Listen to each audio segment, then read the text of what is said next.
7장. 다리오 왕치의 4년 9째 달 곧 기슬레월 4일에 여호와의 말씀이 스가랴에게 임하니라. 그때 베델 사람이 사레셀과 레겜멜렉과 그의 부하들을 보내어 여호와께 은혜를 구하고 만군의 여호와의 전에 있는 제사장들과 선지자들에게 물어 이르되 내가 여러 해 동안 행한 대로 5월 중에 울며 근신하리이까 하매 만군의 여호와의 말씀이 내게 임하여 이르시되 온 땅의 백성과 제사장들에게 이르라. 너희가 70년 동안 5째 달과 7째 달에 금식하고 애통하였거니와 그 금식이 나를 위하여 한 것이냐. 너희가 먹고 마실 때에 그것은 너희를 위하여 먹고 너희를 위하여 마시는 것이 아니냐. 예루살렘과 사면 성읍의 백성이 평온히 거주하며 남방과 평원에 사람이 거주할 때에 여호와가 옛 선지자들을 통하여 외친 말씀이 있지 않으냐 하시니라. 여호와의 말씀이 스가랴에게 임하여 이르시되 만군의 여호와가 이같이 말하여 이르시기를 너희는 진실한 재판을 행하며 서로 인애와 긍휼을 베풀며 과부와 고아와 나그네와 궁핍한 자를 납치하지 말며 서로 해하려고 마음에 도모하지 말라 하였으나 그들이 듣기를 싫어하여 등을 돌리며 듣지 아니하려고 귀를 막으며 그 마음을 금강석 같게 하여 율법과 만군의 여호와가 그의 영으로 옛 선지자들을 통하여 전한 말을 듣지 아니하므로 큰 진노가 만군의 여호와께로부터 나왔도다. 내가 불러도 그들이 듣지 아니한 것처럼 그들이 불러도 내가 듣지 아니하리라. 만군의 여호와가 말하였느니라. 내가 그들을 바람으로 불어 알지 못하던 여러 나라에 흩었느니라. 그 후에 이 땅이 황폐하여 오고 가는 사람이 없었나니 이는 그들이 아름다운 땅을 황폐하게 하였음이니라 하시니라. 8장. 만군의 여호와의 말씀이 임하여 이르시되 만군의 여호와가 이같이 말하노라. 내가 시온을 위하여 크게 질투하며 그를 위하여 크게 분노함으로 질투하노라. 여호와가 이같이 말하노라. 내가 시온에 돌아와 예루살렘 가운데에 거하리니 예루살렘은 진리의 성읍이라 일컫겠고 만군의 여호와의 사는 성산이라 일컫게 되리라. 만군의 여호와가 이같이 말하노라. 예루살렘 길거리에 늙은 남자들과 늙은 여자들이 다시 앉을 것이라. 다 나이가 많음으로 저마다 손에 지팡이를 잡을 것이요 그 성읍 거리에 소년과 소녀들이 가득하여 거기에서 뛰놀리라. 만군의 여호와가 이같이 말하노라. 이 일이 그날의 남은 백성의 눈에는 기이하려니와 내 눈에야 어찌 기이하겠느냐. 만군의 여호와의 말이니라. 만군의 여호와가 이같이 말하노라. 보라, 내가 내 백성을 해가 뜨는 땅과 해가 지는 땅에서부터 구원하여 내고 인도하여다가 예루살렘 가운데에 거주하게 하리니 그들은 내 백성이 되고 나는 진리와 공의로 그들의 하나님이 되리라. 만군의 여호와가 이같이 말하노라. 만군의 여호와의 집 곧 성전을 건축하려고 그 지대를 쌓던 날에 있었던 선지자들의 입의 말을 이날에 듣는 너희는 손을 견고히 할지어다. 이날 전에는 사람도 삭슬 얻지 못하였고 짐승도 삭슬 받지 못하였으며 사람이 원수로 말미암아 평안히 출입하지 못하였으나 내가 모든 사람을 서로 풀어주게 하였느니라. 만군의 여호와의 말씀이니라. 이제는 내가 이 남은 백성을 대하기를 옛날과 같이 아니할 것인즉 곧 평강의 씨앗을 얻을 것이라. 포도나무가 열매를 맺으며 땅이 사물을 내며 하늘은 이슬을 내리리니 내가 이 남은 백성으로 이 모든 것을 누리게 하리라. 유다 족속아, 이스라엘 족속아, 너희가 이방인 가운데에서 저주가 되었었으나 이제는 내가 너희를 구원하여 너희가 복이 되게 하리니 두려워하지 말지니라. 손을 견고히 할지니라. 만군의 여호와가 이같이 말하노라. 너희 조상들이 나를 경노하게 하였을 때에 내가 그들에게 재앙을 내리기로 뜻하고 뉘우치지 아니하였으나 이제 내가 다시 예루살렘과 유다 족속에게 은혜를 베풀기로 뜻하였나니 너희는 두려워하지 말지니라. 너희가 행할 일은 이러하니라. 너희는 이웃과 더불어 진리를 말하며 너희 성문에서 진실하고 화평한 재판을 베풀고 마음에 서로 해하기를 도모하지 말며 거짓 맹세를 좋아하지 말라. 이 모든 일은 내가 미워하는 것이니라. 여호와의 말이니라.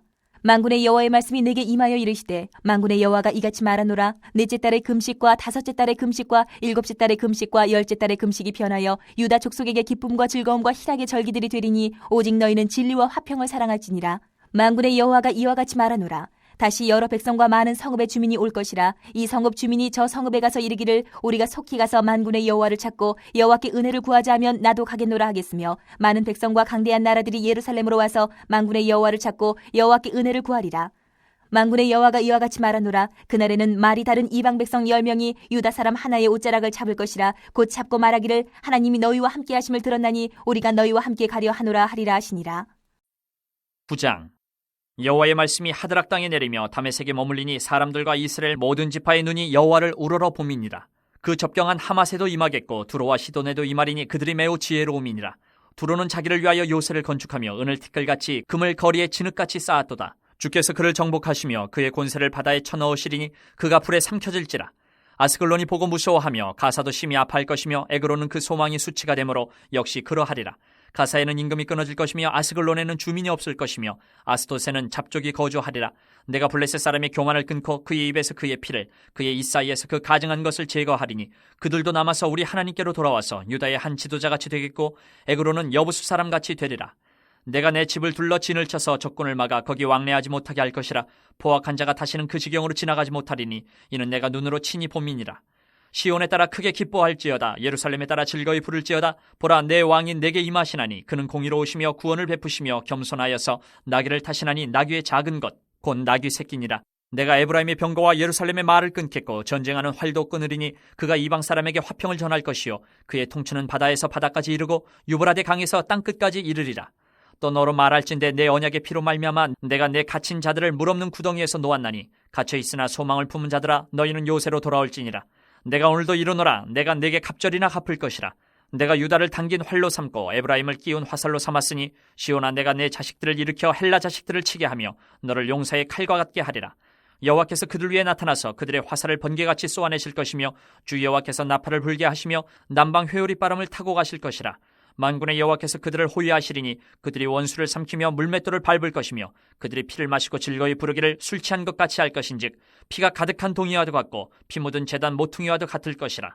이날에 그들의 하나님 여호와께서 그들을 자기 백성의 양떼같이 구원하시리니 그들이 왕관의 보석같이 여호와의 땅에 빛나리로다. 그의 형통함과 그의 아름다움이 어찌 그리 큰지 곡식은 청년을 새 포도주는 처녀를 강건하게 하리라. 10장. 봄비가 올 때에 여호와 곧 구름을 일게 하시는 여호와께 비를 구하라. 무리에게 소낙비를 내려서 밭의 채소를 각 사람에게 주시리라. 드라빔들은 허탄한 것을 말하며 복술자는 진실하지 않은 것을 보고 거짓 꿈을 말한즉 그 위로가 헛됨으로 백성들이 양같이 유리하며 목자가 없으므로 곤고를 당하나니 내가 목자들에게 노를 바라며 내가 순념소들을 벌하리라. 만군의 여호와가 그 무리 곧 유다 족속을 돌보아 그들을 전쟁의 준마와 같게 하리니 모퉁이 돌이 그에게서 말뚝이 그에게서 싸우는 활이 그에게서 권세 잡은 자가 다 일제히 그에게서 나와서 싸울 때에 용사같이 거리의 진흙 중에 원수를 밟을 것이라. 여호와가 그들과 함께한즉 그들이 싸워 말탄 자들을 부끄럽게 하리라. 내가 유다 족속을 견고하게 하며 요셉 족속을 구원할지라. 내가 그들을 긍휼히 여김으로 그들이 돌아오게 하리니 그들은 내가 내버린 일이 없었음 같이 되리라. 나는 그들의 하나님 여호와라. 내가 그들에게 들으리라.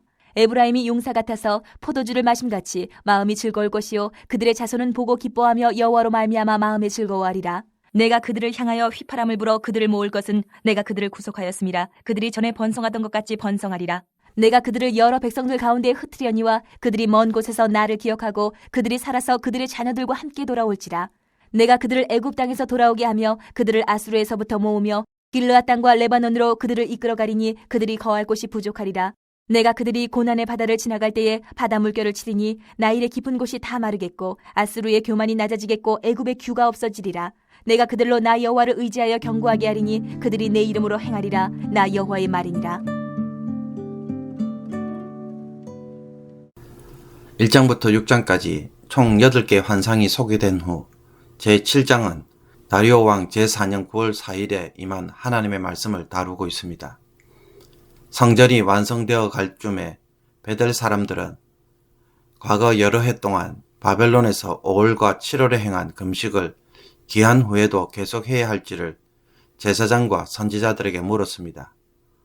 5월 중에 금식은 성전이 파괴된 것을 위한 금식이었는데 성전이 완성되어 가는 마당에 금식 준수가 필요하지 않아 보였습니다.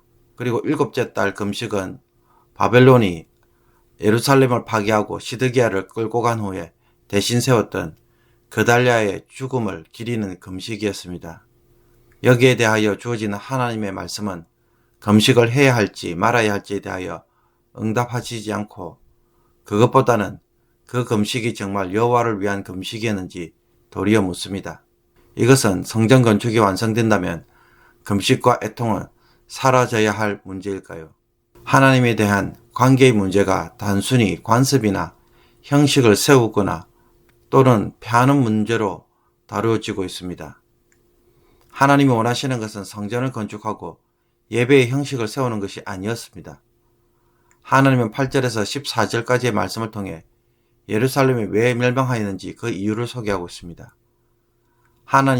그들은 하나님의 말씀을 듣지 않았기에 하나님은 그들을 여러 날에 흩으시고 아름다운 땅을 황폐하게 하셨다고 말씀합니다. 성전을 건축하면 모든 것이 끝나는 것이 아니라 성전이 상징하는 바 하나님 중심의 신앙생활이 회복되어야 한다는 것입니다.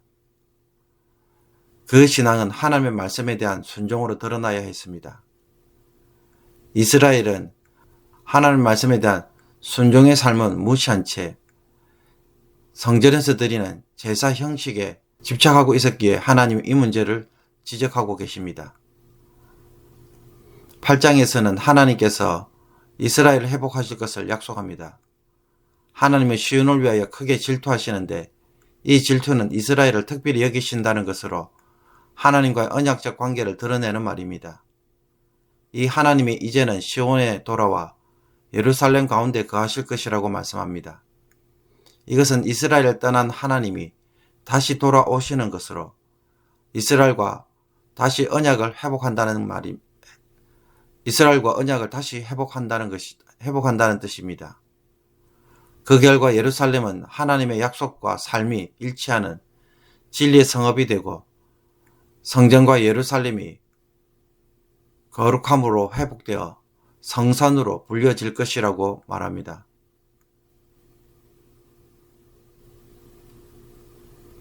그리고 예루살렘 성에는 많은 사람들로 넘쳐나게 될 것인데 하나님은 전 세계에 흩어진 백성들을 다 불러 모아서 언약의 백성들로 예루살렘에 살게 살도록 하겠다고 약속합니다. 9절에서 13절은 이스라엘 백성들이 선지자들의 말을 듣고 성전 건축을 다시 시작하려고 순종했던 때를 전후로 해서 하나님 이제부터는 평강의 씨앗을 얻게 하심으로 번영과 평화를 주시겠다고 약속합니다. 즉 포도나무가 열매를 맺고 땅이 소산물을 내며 하늘이 이슬을 내리는 복을 주심으로 이제는 이방인들 가운데에 저주가 아닌 복이 되게 할 것으로, 즉 포도나무가 열매를 맺고 땅이 소산물을 내며 하늘이 이슬을 내리는 복을 누림으로 이제는 이스라엘은 이방인 가운데 저주거리가 아닌 복이 되게 할 것이라고 합니다. 그러므로 성전을 건축하는 일에 두려워하지 말고 그 손을 견고히 하라고 격려를 받습니다. 견고히 하라고 하나님은 격려합니다. 14절에서 17절은 하나님께서 이스라엘을 회복하시기 위해 이스라엘에게 원하는 것이 무엇인지를 말합니다. 그것은 이웃과 더불어 진리를 말하고 진리와 화평한 재판을 베풀어 서로 해하기를 도모하지 말고 거짓 맹세를 좋아하지 말라라고 합니다. 즉 언약 백성다운 삶을 살 것을 요구하고 있습니다. 18절과 19절은 8장 첫 부분에 제기한 금식에 대하여 예루살렘이 금식에 대하여 언급합니다. 예루살렘이 구원과 회복을 경험할 때 그것은 고통의 금식이 아닌 기쁨과 즐거움과 희락의 절기로 바뀔 것이라고 말씀합니다. 과거는 더 이상 떠올리지 않을 정도의 완전한 모습의 회복이라는 것입니다. 온전한 모습의 회복입니다. 그리고 그때에 온 민족이 주께 나오는 일이 일어날 것이라고 말합니다. 이것은 온 열방과 민족이 주께로 나와 예배하게 된다는 것으로 아브라함과 맺은 언약이 성취되고 제사장 나라로 세운 목적을 반드시 이루실 것을 보여줍니다. 9장부터 마지막 14장까지는 새로운 단락으로 시작합니다. 1장부터 8장까지는 날짜에 대한 언급으로 시작하는 반면에 9장 1절과 12장 1절을 보면 경고라는 의미의 마사라는 히브리어 단어가 사용되고 있습니다. 여호와의 경고의 말씀이라 이렇게 시작한다는 것입니다. 9장부터 시작되는 후반부를 보면은 그 날이라는 주제가 자주 등장하여 종말에 있을 여호와의 날을 바라보고 있습니다. 9장 이후의 내용들은 장차 먼 미래에 이루어질 그러한 종말론적 내용들을 다루고 있다고 말할 수 있습니다. 9장은 먼저 이스라엘 이웃 나라들에 대한 심판을 선언하고 있습니다. 북쪽 나라인 하드락, 다메섹, 하맛과 지중해의 연안 도시 국가인 두로와 시돈, 그리고 블레셋 도시 국가인 아스글론과 가사, 하스돗, 에글론에 대하여 심판하시고 예루살렘에 대해서는 둘러 진을 쳐서 적군을 막아 포악한 자가 그곳으로 왕래하지 못하도록 하겠다고 약속합니다. 그리고 하나님 언약에 근거해서 한 왕, 즉 공의롭고 구원을 베풀며 겸손하여 나귀 새끼를 타시는 왕을 통해 시온에 임하셔서 남왕국과 북왕국 간에 있었던 전쟁을 그치게 함으로 화평한 상태를 이루고 이방 사람들에게도 화평을 전하여 전 세계적으로 통치하실 것이라고 말합니다. 여기서 등장하는 시온의 왕은 다윗 언약에서 약속한 다윗 혈통의 왕이며 궁극적으로 메시아를 가리킵니다. 하나님은 성전 건축을 통해 단지 성전 예배를 회복하는 것에만 그치는 것이 아니라 여호와를 중심으로 한 신앙생활이 회복되므로 하나님께서 반드시 언약을 성취하시고 다시 시온에서 통치하시며 전쟁에서 승리를 통해 화평을 누리고 소산물의 복을 통해 땅의 화평을 궁극적으로 얻도록 하시는 종말적으로 완성된 나라를 바라보도록 합니다. 10장에서 하나님은 목자 없는 백성이 허탄한 것을 구하고 있는 것에서 돌이켜 여호와께 구하라고 권고합니다. 이스라엘은 드라빔이라는 우상을 이용하여 복술자 혹은 심접자를 통해 자신들의 운명을 점쳐보는 일을 했는데 비를 내리게 하시는 분은 여호와 하나님이신 것을 알고 여호와께 구하라고 권고합니다. 하나님은 이처럼 양들을 잘못 인도하는 목자들에 대해 분노하시며 심판하시겠다고 말씀합니다. 하나님은 유다 족속을 전쟁의 날쌘말로 이스라엘의 승리를 가져다 줄 지도자로 삼을 것이며 요셉 족속도 구원하심으로 그들도 긍휼히 여기시어 돌아오게 하시겠다고 합니다. 목자가 휘파람을 불어 양들을 부르듯 자기 백성을 부르셔서 그들이 전에 번성한 것처럼 번성하게 하시며 애굽 땅과 아수르에서와 길럿 땅과 레바논으로부터 이스라엘 백성들을 끌어내어 예루살렘에 거하게 될 때 그곳은 거할 곳이 부족할 정도가 될 것이라고 말씀합니다. 이것은 하나님의 구원 역사가 장차 많은 사람들을 구원하실 것임을 보여주는 것으로 복음이 전파되어 많은 사람들이 하나님을 섬겨 하나님의 백성이 될 것이기 때문입니다. 하나님은 이방에 흩어져 있던 자기 백성들을 불러 모으시기 위해서는 그들을 억압하고 있는 이방 나라들의 교만을 낮추실 것입니다. 그리고 하나님께서는 이스라엘 백성들로 하여금 하나님을 의지하게 하여 경고케 하실 것이라고 말씀합니다. 그래서 그들이 여호와의 이름을 받들어 왕래하게 될 것이라고 합니다. 종말에 이루어질 이스라엘의 온전한 회복에 대한 하나님의 이런 약속의 말씀은 이스라엘 백성들로 하여금 새로운 도전입니다. 단지 과거의 영광으로 돌아가는 수준이 아니라 과거 하나님이 이스라엘과 맺은 언약을 끝내 완성시키시고 전 세계적 차원에서 이루어질 엄청난 계획임을 보여줌으로써 이 일의 기초를 오늘 성전 건축을 통하여 세우라고 말씀합니다. 이 모든 것은 하나님 중심의 삶, 즉 성전 건축을 통해 바로 세울 것을 요구하고 계시는 것입니다. 오늘의 묵상 본문은 7장 말씀입니다. 이미 본문 해설에서 보았듯이 7장 말씀은 베델 사람들이 제기한 문제에 대하여 하나님의 답변으로 주어졌습니다. 베델 사람들은 성전이 완성되어 가는 모습을 보고 과거 바벨론에서 포로 생활할 때 했던 금식을 계속 해야 할지 말아야 할지 제사장들과 선지자들에게 질문하였습니다. 5월의 금식은 성전이 파괴된 것에 대한 근식이었기에 이제 성전이 완성된다면 굳이 할 필요가 없어 보였던 것입니다. 여기에 대하여 하나님은 어떤 답변을 하셨을까요? 제일 먼저 하나님은 그 금식은 너희가 70년 동안 한 그 금식이 나를 위하여 한 것이냐라고 질문하시면서 그것은 자신을 위해 한 금식이 아니었다고 답변합니다. 이스라엘이 금식을 한 이유는 예루살렘의 성전이 불타고 파괴된 것이 자신들의 죄악으로 인해 일어난 것임을 고백하고 회개하기 위함입니다. 그런데 이것이 시간이 점점 지남에 따라 어떤 일로 바뀌었습니까? 본래의 의도와는 달리 의무적으로 해야 할 일종의 종교적 형식으로 전락했습니다. 어쩔 수 없이 해야 하는 일인데 그것을 하지 않아도 되는 상황이 되자 당장 그만두어야 할 일로 바라본 것입니다. 그러므로 하나님은 6장에서 너희가 먹고 마실 때에 그것은 너희를 위하여 먹고 너희를 위하여 마시는 것이 아니냐라고 말합니다. 누가 금식을 하는데 그날 저녁 12시가 되자마자 자신이 지켜야 할 금식 시간을 다 완수했기 때문에 당장 밥을 찾아 먹는다면 그 사람이 한 금식을 어떻게 보아야 할까요? 정말 하나님을 위해 한 금식이라고 한다면 정말 하나님을 위해 한 금식이라고 말하기 어려울 것입니다. 억지로 한 금식은 나의 체면, 나의 의로움을 위해서 사용된 것에 불과하기 때문입니다. 하나님은 두 번째로 왜 예루살렘이 멸망했는지 그 이유를 설명하심으로 답변합니다.